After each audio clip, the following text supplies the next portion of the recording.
فرمایا ہاں. تو چونکہ حضرت خدیجۃ الکبریٰ ایک پڑھے لکھے گھرانے کی خاتون تھی، آپ کے چچا کا بیٹا حضرت ورقہ بن نوفل یہ بہت بڑے عالم تھے، تو آپ کو بہت سا علم تھا، فرشتوں کے متعلق، انبیاء کے متعلق آپ جانتی تھی. تو اس وقت حضرت خدیجۃ الکبریٰ نے کہا کہ آپ میرے کمرے میں آئیں. سرکار صلی اللہ علیہ وسلم نے ان کے کمرے میں قدم رکھا تو اماں خدیجہ نے پوچھا جو فرشتہ تم نے غار حرا میں دیکھا اور باہر کے کمرے میں دیکھا، کیا وہ میرے کمرے میں دکھ رہا ہے؟ آقا نے فرمایا ہاں وہ مجھے اب بھی نظر آ رہا ہے. حضرت خدیجۃ الکبریٰ نے اپنے سر سے دوپٹہ ہٹا دیا، اپنے بالوں کو کھلا کر دیا. بہت توجہ سے سننے کی بات ہے میری بہنوں، جب سر سے آپ نے دوپٹہ ہٹایا اور دوپٹہ آپ نے اپنے کندھے پہ رکھا، جب آپ کا سر کھل گیا، کس کا؟ خدیجۃ الکبریٰ کا.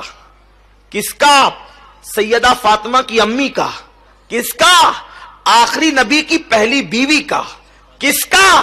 جس کو عرش سے خدا سلام کرتا ہے اس خدیجہ کا. دوپٹہ سر سے کاندھے پر آیا تو اماں خدیجہ نے پوچھا میرے سرتاج، کیا جو فرشتہ تمہیں تھوڑی دیر پہلے تک دکھ رہا تھا وہ اب بھی دکھ رہا ہے؟ سرکار نے فرمایا خدیجہ نہیں، اب وہ فرشتہ مجھے نظر نہیں آ رہا ہے، اب وہ فرشتے کو میں نہیں دیکھ رہا ہوں. جناب خدیجہ نے کہا مبارک ہو، جو فرشتہ جناب موسیٰ کے پاس آتا تھا، جو فرشتہ جناب ابراہیم کے پاس آتا تھا، وہی فرشتہ آپ کے پاس بھی آیا. آپ کے پاس کوئی شیطان نہیں آیا. سرکار صلی اللہ علیہ وسلم سے انہوں نے یہ کیوں عرض کیا؟ کیونکہ خدیجہ کا یہ ماننا تھا کہ عورت کے سر پہ جب تک دوپٹہ رہتا ہے وہیں تک رحمت کا فرشتہ موجود رہتا ہے. جب عورت اپنے سر سے دوپٹہ ہٹا لے تو رحمت کا فرشتہ وہاں سے چلا جاتا ہے. اب آپ مجھے بتائیں، جب نبی کے گھر میں، سید الانبیاء کے گھر میں عورت کے سر سے دوپٹہ ہٹ جائے تو وہاں سے رحمت کے فرشتے چلے جاتے ہیں، تو ہمارے گھر میں عورتیں جو کھلے سر پھرتی ہے، کھلے سر کھانا پکاتی ہے، کھلے سر اللہ اکبر سارے کام انجام دیتی ہے، پھر رحمت کے فرشتے ہمارے گھر میں کیسے آئیں گے؟ جب نبی کے گھر سے سر سے دوپٹہ ہٹنے پر فرشتے چلے جاتے ہیں تو ہمارے گھر میں فرشتے کیسے آئیں گے؟ اور جب رحمت کے فرشتے آئیں گے نہیں تو اللہ کی رحمت کیسے آئے گی؟ پھر آپ رو رہی ہیں میرا شوہر اتنی محنت کرتا ہے، کماتا ہے، برکت نہیں ہوتی. برکت کیوں ہوگی؟ بے برکتی تو تیری وجہ سے ہے. تو نے سر کا دوپٹہ گلے میں لٹکایا تو اس وقت تیرے گھر میں برکت ہوگی کیسے؟ اور سن لو، آپ تعویذ کے انبار گھر میں لگا لو، کبھی برکت نہیں ہو سکتی، کیونکہ نحوست تو تمہارے کھلے سر کی وجہ سے ہے. اور یہ میں نہیں کہہ رہا ہوں بلکہ صاحب روح البیان نے لکھا ہے. اگر یہ بات لکھی نہ ہوتی تو میرے اندر بیان کرنے کی ہمت نہ ہوتی. نبی کی موجودگی میں عورت کے سر سے دوپٹہ ہٹے تو وہاں سے رحمت کے فرشتے چلے جاتے ہیں. تمہیں پتا ہے اے خاتون جنت کی کنیزوں، جس وقت ابراہیم علیہ السلام کو آگ میں ڈالا جا رہا تھا، ابراہیم علیہ السلام کو آگ میں ڈالا جا رہا تھا، تو آگ میں ڈالنے کا طریقہ کیا تھا؟ انہوں نے منجنیق بنائی تھی. منجنیق آپ سمجھتی ہیں، جب پہلے دور میں قلعوں پہ حملے ہوتے تھے تو منجنیق کے ذریعے سے پتھر پھینکے جاتے تھے. انہوں نے منجنیق بنائی تھی. منجنیق وہ تھی کہ آگے پائپ رہتا تھا اور ایک رسہ رہتا تھا، رسہ کھینچ کر کے چھوڑتے تھے تو وہ جا کے پائپ کو لگتا تھا، اور پائپ کے اوپر جو پتھر ہوتا تھا وہ جا کر کے قلعوں کو لگتا تھا. تو سب سے پہلے منجنیق بنی ابراہیم علیہ السلام کے لیے، کیونکہ انہوں نے اتنی بڑی آگ کا علاوہ تیار کیا کہ وہ آگ کے قریب کوئی جا نہیں سکتا تھا. تو ابراہیم علیہ السلام کو ڈالے کیسے؟ تو انہوں نے منجنیق بنائی. تو منجنیق بنا کر کے وہ کئی دنوں سے پریکٹس کر رہے تھے. اس طرح رسہ کھینچیں گے، چھوٹے گا تو ابراہیم کی پیٹ کو جا کے لگے گا، پھر ابراہیم جو ہے وہ آگ میں چلا جائے گا. لیکن جس وقت ابراہیم علیہ السلام کا کرتا اتار کر ان لوگوں نے منجنیق پر ابراہیم علیہ السلام کو بٹھایا اور رسہ کھینچا تو اب رسہ ان سے کھینچاتا نہیں تھا. کیوں نہیں کھینچاتا تھا؟ اس لیے کہ فرشتے رو کر کہتے اللہ تیرا ابراہیم تیرا نام لیوا، اب وہ آگ میں ڈال دیا جائے گا، ہم اس کی مدد کے لیے جانا چاہتے ہیں۔ تو فرشتے مدد کے لیے آ گئے، ادھر سے نمرود والے رسا کھینچتے، ادھر سے فرشتے رسا کھینچتے، تو فرشتوں کی طاقت کے سامنے نمرودی ناکام رہے، تو وہ رسا کھینچ نہیں پا رہے تھے۔ اب وہ حیران ہو گئے، کئی دنوں سے ہم پریکٹس کر رہے ہیں، کئی دنوں سے مشق کر رہے ہیں رسا کھینچنے کی، ابھی تھوڑی دیر پہلے تک کہ رسا کھینچ رہا تھا آسانی سے، اب نہیں کھینچتا۔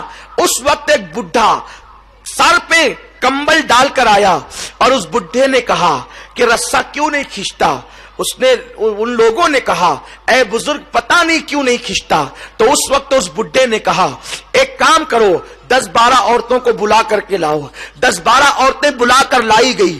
اس وقت اس نے کہا، نمرودی اس عورتوں سے اس بڈھے نے کہا اپنے سر سے دوپٹہ ہٹا لو اور اپنے گلے میں لٹکا لو۔ تو ان لوگوں نے دوپٹہ جیسے ہی ہٹایا وہ رسا کھینچ گیا۔ وہ رسا کیوں کھینچا؟ اس لیے کہ جب عورت سر سے دوپٹہ ہٹا دیتی ہے تو رحمت کے فرشتے وہاں سے چلے جاتے ہیں۔ تو اب ابراہیم علیہ السلام کی مدد کے جو رحمت کے فرشتے آئے تھے وہ دوپٹہ سر سے ہٹنے کی وجہ سے چلے گئے، حالانکہ وہاں اللہ کا پیغمبر موجود ہے۔ پیغمبر کی موجودگی کے باوجود اگر عورتیں سر سے دوپٹہ ہٹا دیں تو رحمت کے فرشتے وہاں سے چلے جاتے ہیں۔ تو کیا تمہارے گھر میں کوئی پیغمبر ہے؟ کوئی تمہارے گھر میں کوئی صحابی ہے؟ تمہارے گھر میں کوئی ولی ہے؟ نادانو تمہاری تکلیفوں کا علاج صرف تمہارے پردے میں ہے۔ پردے میں رہ کر دیکھو، پھر میرے اللہ کی قدرت دیکھنا، اس کے کرم کی بارشیں دیکھنا۔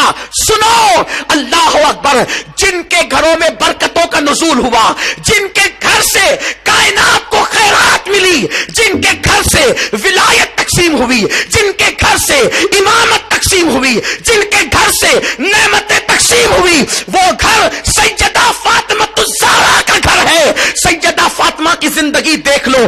امام حسن مجتبی سے کسی نے کہا حسن تیری ماں بڑی پاکیزہ تھی۔ امام حسن نے کہا تو نے سچ کہا، جس دن میری ماں کا وصال ہوا میں 6-7 سال کا بچہ تھا، اس کے باوجود بھی میں نے اپنی ماں کے سر کے بالوں کو کبھی نہیں دیکھا۔ جو مائیں اپنے ننھے بچوں سے بھی اپنے سر کے بالوں کو چھپاتی تھی ان گھروں سے خیرات تقسیم ہوتی تھی، اور جو مائیں اجنبی مردوں کو بھی سر دکھاتی ہے پھر اس گھر سے خیرات نہیں بٹتی، اس گھر میں خیرات مانگی جاتی ہے۔ کما کر بھی پریشان ہو، سروں پہ دوپٹے نہیں۔ عورتیں گھر میں رہتی ہے تو یوں سمجھتی ہے کہ اب کون آنے والا، اور سگا بھائی تو ہے، دیور تو ہے، بیٹا تو ہے۔ سوچو کیا دیور سے پردہ فرض نہیں؟ کیا بہنوئی سے پردہ فرض نہیں؟ اور مائیں کتنی مقدس تھی جو بیٹے سے بھی سر کے بالوں کو چھپاتی تھی۔ کتنا مشہور سا وہ واقعہ ہے کہ ایک مرتبہ اہل دلی نے بابا فرید سے کہا فرید بارش بند ہو گئی بابا صاحب، لوگوں نے بہت دعائیں کی بارش نہیں ہوتی، آپ دعا کر دیں۔ بابا صاحب نے کپڑے کا ٹکڑا نکالا، ہوا میں لہرا کر 4 جملے بھی نہیں کہے تھے، باران رحمت کا نزول ہوا، دلی جل تھل ہو گیا۔ لوگوں نے پوچھا بابا صاحب اس کپڑے کے ٹکڑے کی کرامت کیا ہے؟ فرمایا یہ میری امی کے دوپٹے کا ٹکڑا ہے۔ میں نے یہ کہا میرے اللہ، جس ماں کے سر کے بالوں کو کبھی اس کے بیٹے نے بھی نہیں دیکھا، اسی ماں کے صدقے باران رحمت کا نزول فرما۔ توجہ کریں، عورتوں کی حیا کا یہ عالم تھا۔ آج عورتیں اتنی بے غیرت ہو گئی، بڑی معذرت کے ساتھ، کہ عورتیں مساج کرانے کے لیے اب جو ہے وہ مساج گاہوں میں جاتی ہے، بال بنانے کے لیے دکانوں پر جاتی ہے، بیوٹی پارلروں کو میری بہنیں آباد کر رہی ہے، اور بغل تک مہندی لگانے کے لیے کافر لڑکوں کے پاس جا رہی ہے۔